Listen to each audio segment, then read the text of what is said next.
Oi, pessoal, tudo bem? Eu sou a professora Ainan e a gente está na nossa segunda aula da nossa disciplina de liderança de equipe. Na primeira aula, a gente falou sobre liderança e na aula de hoje a gente vai falar um pouquinho sobre desenvolvimento de equipes. Já peço desculpa antes da aula começar porque eu não estou muito bem da garganta, tá? Então, pode ser que não esteja tão boa assim a voz, mas vamos lá, né? Vamos falar sobre o nosso primeiro tópico, que é desenvolvimento de equipes. O que seria, então, trabalho em equipe, né? Seria os esforços conjuntos de um grupo de pessoas, né, que estão dedicados a realizar uma determinada tarefa, visando o quê? A solução de um problema, né? E cada uma delas vai ser responsável por uma parte da tarefa. Para que a equipe funcione corretamente, né, todo mundo tem que se dedicar. Se ele for um especialista ou não, né? Todo mundo colaborando para não atrapalhar o trabalho de ninguém e nem atropelar o trabalho de ninguém, né? Não querer fazer mais do que o outro, né? Fazer sua parte, ajudando quem precisa também, tá? Para a gente obter bons resultados em qualquer organização que a gente trabalhe, a gente precisa saber gerenciar essa habilidade de trabalhar em equipe. Porque a gente nunca trabalha sozinho, mesmo que a gente esteja sentado numa mesa, em um computador, sem ninguém do lado. A gente não trabalha sozinho, tá? Sempre tá aí no WhatsApp, sempre tá precisando de um fornecedor, sempre tá precisando de um cliente. Então, a gente precisa saber gerenciar o nosso trabalho em equipe, tá? A gente tem que saber trabalhar bem individualmente, mas tem que crescer também quando trabalha em equipe, tá? É mais urgente a necessidade que os líderes têm, né, de investir no seu aprendizado para aperfeiçoar as nossas atitudes de liderança, né? Principalmente o procedimento que é compatível com a função e as necessidades de liderar, tá? O grande desafio aqui é perceber e promover as novas consequências. Ao mesmo tempo, a gente tem que utilizar uma motivação individual, né? E é fundamental que esse líder ele consiga combinar o desenvolvimento de pessoas para desenvolver o seu potencial individual, tá?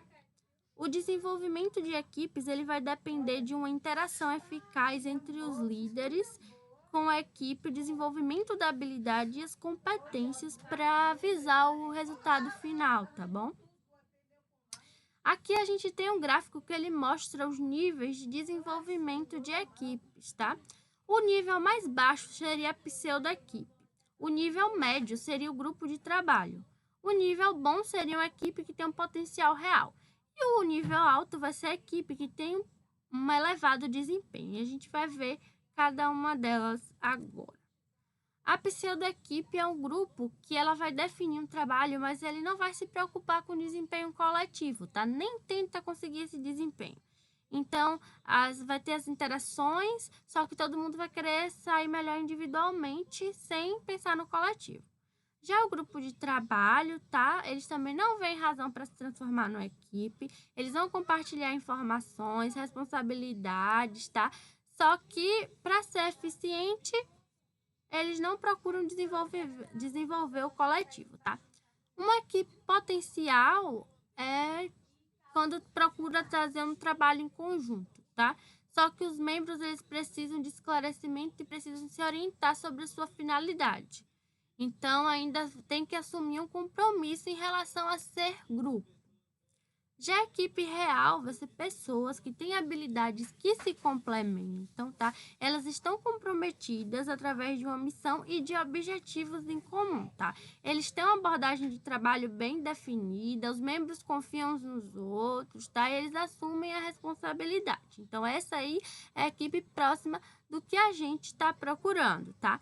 Já a equipe de elevado desempenho é aquela equipe que atende a todos os requisitos de uma equipe real e é melhor que a equipe real, né? Os membros estão sempre comprometidos com o crescimento, com o sucesso da empresa, da equipe. Eles conseguem superar o desempenho de outras equipes e os resultados que conseguem vão além das expectativas. Então, a gente sempre vai mirar na equipe de elevado desempenho quando a gente for fazer o nosso trabalho. Então, vamos ver aqui algumas características de equipes ineficazes e eficazes. Vamos lá. No que refere à informação, Numa equipe eficaz, ela vai fluir livremente, né? De cima para baixo, para os lados. Então, a informação, ela vai estar em todos os elos da nossa equipe, tá?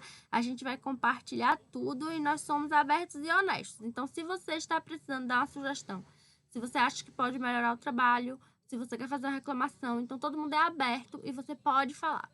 Numa equipe ineficaz, a informação vai fluir só para baixo, tá? Sempre horizontal, então vem de cima para baixo, não tem de baixo para cima também, tá?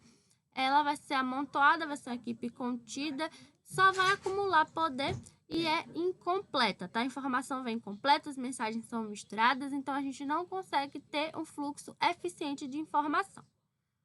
Já no relacionamento entre as pessoas, numa equipe eficaz, o que é que precisa ter? Precisa ter confiança, precisa ter respeito, todo mundo precisa ser colaborativo e tem que apoiar uns aos outros, tá? Numa equipe ineficaz, a gente tem pessoas desconfiadas, a gente tem pessoas pragmáticas, a gente tem pessoas competitivas e pessoas contidas que não se relacionam. Já nos conflitos, existem conflitos que são naturais e que são úteis, tá? São questões de trabalho mesmo e não pessoais. Já na equipe ineficaz, os conflitos eles são evitados porque são destrutivos e têm principalmente características pessoais. A atmosfera de uma equipe eficaz ela é aberta, ela não é ameaçadora, não é competitiva e é participativa. Já na equipe ineficaz, ela é compartimentada, né? Ela é dividida, vai ter uma atmosfera ali de intimidação, todo mundo com medo, vai ter cautela para falar e o grupo vai ser muito fechado. Na decisão, todo mundo, numa equipe eficaz, todo mundo toma o quê? Por consenso, né? Usa todos os recursos, tem comprometimento total. Já lá na equipe ineficaz, a voto é maioria ou voto forçado, tem ênfase no poder e tem muita confusão, tá? Já sobre relacionada à criatividade, tem o maior número de opções, ela é orientada para a solução, tá? Já na equipe ineficaz, pessoas vão controlar a criatividade do grupo e todo mundo vai ter ênfase nas atividades e nos inputs ali, nas entradas, tá? A base de poder numa equipe eficaz, vai ser compartilhada por todos e vai ser centrada ali na competência, né? Na contribuição da equipe.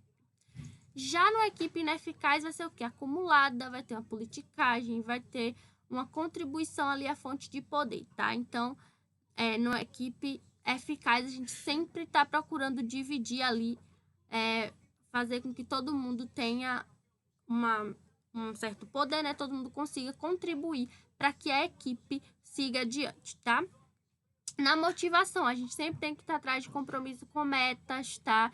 Tem que ter aquela sensação de pertencimento, tem que ter aquelas oportunidades de realização, tá? Porque não adianta nada a gente ter uma boa equipe se a gente não se sente parte dela, se a gente não tiver vontade de continuar nela, tá? As recompensas a gente vai basear na contribuição do grupo e no reconhecimento dos colegas, tá? Então, como é que a gente vai conduzir os trabalhos em equipe? Os trabalhos eles vão ocorrer de uma forma natural e evolutiva. Então, tem algumas regras para a gente conduzir esses trabalhos. Ó. A gente vai discutir as ideias, vai buscar argumentos claros para a gente entender e discutir, tá? Não temer o conflito, não fique com medo do conflito, tá? A gente tem que saber gerenciá-los, tem que saber lidá-los, tá? Com firmeza. Saber ceder também, tá? A gente tem que ceder de um lado para poder outra pessoa ceder quando for a nossa vez, tá? A gente pode discordar também construtivamente, desde que você não discorde só porque eu quero discordar porque eu não gosto da pessoa. Mas se você discordar, você explica o seu ponto de vista. Você tem que deixar claro para a equipe também os valores, as metas e os objetivos da empresa, né? Incentivar a afinidade entre as pessoas, tem que comemorar as conquistas e não esquecer de dividir as atividades entre as equipes, né? Compartilhar a responsabilidade é uma ótima oportunidade para a gente tornar a equipe mais ativa, tá? Cuidar também da acomodação, porque a equipe pode ficar estagnada, mas a gente sempre tem que estimular novas ideias e que todos participem constantemente, tá? E para isso a gente precisa de habilidades, né? Para liderar uma equipe. Então, as diferenças de pensamento e visão entre pessoas, né, é fundamental para que a gente consiga resolver os problemas. Então, quanto mais perspectiva a equipe tiver sobre o problema, mais fácil vai ser de encontrar a solução. Então, o líder bem-sucedido, ele deve ser capaz de lidar com todas essas diferenças, tá? Para desenvolver as competências e melhorar suas atitudes. Eu trouxe aqui algumas características, tá? Na apostila vocês conseguem visualizar mais características, eu trouxe só alguns exemplos, tá? Lembrando que, como eu falei, a liderança, a nossa capacidade de desenvolver equipe, não é uma coisa que só nasce com você, tá? Existem pessoas que já têm certa facilidade, mas a gente consegue aprender sim, tá bom? Tudo na vida a gente aprende. Então, o que a gente entende por liderança? É a posição do corpo, é o porte, é o jeito, é a postura, é o modo da gente agir, é o comportamento, tá? É uma maneira de ser. Já a habilidade é resultado de desenvolvimento pessoal. Então, a gente vai desenvolver essas habilidades, tá? Vamos ver, a primeira habilidade aqui é gerenciar conflito. A gente falou que a gente não deve ter medo do conflito. O conflito é importante. A gente tem que saber gerenciar.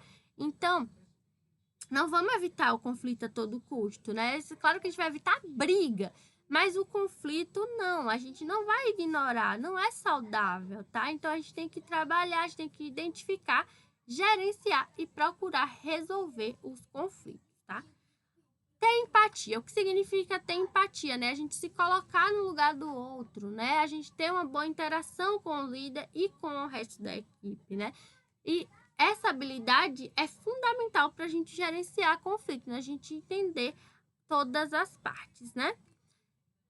O líder, antes de se colocar no lugar do outro, ele tem que conhecer a si próprio, né? Suas emoções, suas fraquezas e compreender os sentimentos vai fazer com que ele consiga compreender os dos outros também.